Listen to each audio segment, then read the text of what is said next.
ইনশাআল্লাহ এই বিশ্বাস আমাদের আছে যে দুনিয়া হাজারো চেষ্টা করে হোসাইন হুজুরকে মিটাতে পারেনি, আজও চেষ্টা করছে দুনিয়া হোসাইনিকেও কিয়ামত পর্যন্ত মিটাতে পারবে না। জোরে বলুন সুবহানাল্লাহ। সেদিন এজিদ অনেক চেষ্টা করেছিল, সেদিন এজিদ অনেক চেষ্টা করেছিল ইমাম হোসাইন হুজুরকে মিটাবে। এজিদ মিটে গেছে, হোসাইন হুজুরের শের মোবারক নেজার উপরে ছিল। ইতিহাস তো আপনারা জানেন, যত মানুষ ছিল সবার মাথার উপরে। তো কুফার যখন দামেস্কের বাজারে ঢুকছে কাফেলা এজিদ বাহিনীর, তখন সবাই বলছে কে এটা, যার শের প্রমাণ করে দিচ্ছে যে দুনিয়া আখিরাতের রাজত্ব এদের হাতেই আছে। তাই এখনো গর্দান জুদা হওয়ার পরেও বলে দিচ্ছে सर तो कटा सकते हैं मगर सर नहीं झुकाएंगे। तो সেই হোসাইনের আমরা রুহানি সন্তান, আজ হোসাইনি দেওর মিটাবার ষড়যন্ত্র চলছে। ইনশাআল্লাহ সেদিন এজিদ মিটেছে, আজও ঘরে ঘরে হোসাইন পাওয়া যায়, এজিদ পাওয়া যায় না। ঠিক না বেটি? ইনশাআল্লাহ এই পৃথিবীর শুরু থেকে শেষ কিয়ামত পর্যন্ত আল্লাহর পক্ষে আর আল্লাহর বিরুদ্ধে অর্থাৎ ইবলিসের পক্ষে এই দুটো সিস্টেম এই বাদ প্রতিবাদ চলতেই থাকবে। কিন্তু আজ বড় আফসোস লাগে যে আমার ধর্মীয় কালচারকে আমরা একদল মুসলিম দাবিদাররাই কিন্তু মিটিয়ে ফেলছি। ইফতার একটা ইবাদত, রোজা একটা ইবাদত, ইবাদত ইমানদার মুমিন মুমিনাদের জন্য। অতএব এই ধর্মটাকে কিন্তু আমরা নিজেরা একটা খেলনার জায়গায় নিয়ে চলে যাচ্ছি। সেই জায়গা থেকে আহলে সুন্নাত ওয়াল জামাত এবং আমার ভাই তিনিও করেন মুজাদ্দিদিয়া পীর জুলফিকারিয়া ওয়েলফেয়ার ট্রাস্ট, তিনি সেখান থেকেও করেন, যাতে করে আমাদের বাচ্চারা, বাচ্চা বলতে ভুল বুঝবেন না, আপনারা সত্যি আমাদেরই বাচ্চা, রুহানি জগতের আমরা ইলমে বাতিন ইলমে জাহিরি আধ্যাত্মিক জগতের শিক্ষা আপনাদের দিই। ঠিক না বেটি? এটা সম্পর্ক একটা পীর মুরিদি, অর্থাৎ বাপ আর বেটা বয়সের এখানে ব্যাপার নয়। সেই আমাদের বাচ্চারা অর্থাৎ দাদা হুজুরের মুরিদের ঘরের ছেলেরা, যাতে করে বেহুদা ফাসেক ফাজেল যারা ইসলামের দরদি সেজে ঢুকে ইসলামকে কাটতে চাইছে, শেষ করতে চাইছে, তাদের পাল্লাই পরে আমাদের ছেলেরা না শেষ হয়ে যায়। তাই আমরাও বিভিন্ন জায়গায় ইফতার মাহফিল করে থাকি, ইফতার পার্টি হয়, ইফতার মাহফিল করে থাকি। খুব ভালো করে বুঝবেন কথাগুলোকে, ইফতার মাহফিল করে থাকি এবং সম্পূর্ণ ধর্মীয় ইবাদতের উদ্দেশ্যে।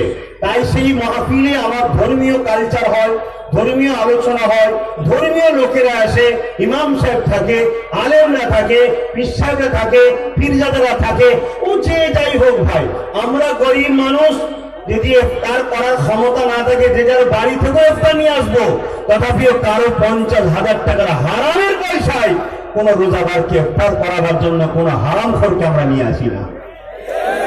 কথা বুঝছেন না? বোঝেন না? তাহলে সেই জায়গায় কেন এটা ইবাদত, এটা। তবে আপনাদেরকেও বলবো, ভয় করুন আল্লাহকে। আস্তে আস্তে আমার ভাইকে বলছিলাম যে ভাই আজ একটা কথা কি বলবো, মনে পড়ে যাবে বলে দিন, ভুলে যাবো, এখন বলবো না, লাস্টে বলবো, কারণ এখনো তো মানুষজন আসছে, তো সবাই একটু শুনলে ভালো হয়। লাস্টেই বলবো, আর ভুলে যাবো না তো, শেষকালে এখনই বলে দিন, এই বাদ রয়ে যাবে। তো তোমরা কিন্তু এই কথাটা একটু সবাইকে শোনাবে। আমার বাড়িতে দীর্ঘ 6-7 মাস কি 1 বছর হবে একটা মোটা তাজা বিড়াল, সারাদিন তাকে দেখা যায় না, ঠিক রাত্রিরে ঢোকে, যখন আমরা সব শুয়ে পড়ি, আর ছোট ছোট বিড়াল কিছু পোষা আছে, সবাই বিড়াল পোষে, আমাদের সবাই বাড়িতে পোষে, কারণ বিড়াল এটা আমার রাসূলের সাহাবা হুজুরদের এবং নবীরও পছন্দের জিনিস। এবং হযরত আবু হুরায়রা বিড়াল ছানার বাপ, ওনার চাদরের মধ্যে সবসময় বিড়াল থাকতো, বিড়ালকে ভালোবাসতেন। এবং ছোট হুজুর পীর কেবলা একদিন রাস্তাতে জলসা করে আসছিলেন, তা আসার সময় দেখছে বর্ষার সময় পানি হচ্ছে, তা বিড়াল রাস্তায় ভিজছে আর কাঁদছে, মানে ডাকছে তার ভাষাতে। সেই সময় হুজুর গাড়ি থামিয়ে নিজে নেবে পানিতে ভিজে বিড়ালটাকে তুলে নিয়ে এসেছিল, মানুষ করেছিল, তার অনেক বাচ্চা হয়েছিল, এসব ইতিহাস আপনারা জানেন। হয়তো ভাববেন যে এসব কথা শুনে কি করবেন না, যে মানুষটা একটা অবালা পশুকে ভালোবাসতে পারে, সে মানুষটা আশরাফুল মখলুকাত মানুষকে তাহলে কত ভালোবাসে, এটা বোঝার ব্যাপার আছে। আর আমার আল্লাহ বলছে যে আমার সৃষ্টিকে ভালোবাসে আমি তাকে ভালোবাসি। তাই আব্বাস সিদ্দিকী শিক্ষা দেয়, সে যেই হোক, হিন্দু, দলিত, আদিবাসী, সাঁওতাল, মুসলিম, যখনই মানুষ যদি বিপদে পড়ে তাকে ভালোবাসো, তাকে পাশে দাঁড়াও, কারণ তোমার আল্লাহর সৃষ্টি সে। তা এই একটা মোটা বিড়াল বড় তাজা বেশ তাকতলা, রোজ রাত্রি আসবে, আমরা যখনই শুয়ে পড়ি বলেন না ঘুমটা এসেছে, আরে পোষা বিড়াল বোনকে শুধু কামড়াবে, কোন দিন দেখবো নুচে নিয়েছে, কি বলেন আপনারা জানি না, ছিঁড়ে ছাড়ে গেছে, রক্তাক্ত করে দিয়েছে। কারণ এদেরকে আদর করে খাওয়াই ওর মনে রাগ হয়, বা এরা ছোট ছোট দুর্বল, তাই ও শক্তিশালী কাছে মারে। তা রোজ আমরা চেষ্টা করি ওকে ধরার, পারি না। কথা বুঝে আসছে? পারি না। তো ওই হয়তো ঘুম থেকে উঠেই ছুটছি, তাড়া করছি, চিল্লাচ্ছি, ছুটে ছুটে পালাচ্ছে। তো গতকালকে আমি সবে কদরের রাত তারাবির নামাজ পড়ে, কদরের নামাজ পড়ে যখন ঘরে ঢুকছি, সিঁড়িতে উঠবো, দেখি সেই মোটা তাজাটা একদম রুগা কাটি হয়ে, বুড়ো হাবড়া হয়ে, দুর্বল হয়ে দেখি লড়ছে। আর অবাক হয়ে গেলাম, আর দু তিনটে ছোট ছোট বিড়াল, একজন কানে কামড়াচ্ছে, একজন ম্যাচ ধরে টানছে, একজন গলায় ধরে টানছে। আমি দেখছি আর বলছি, আল্লাহ,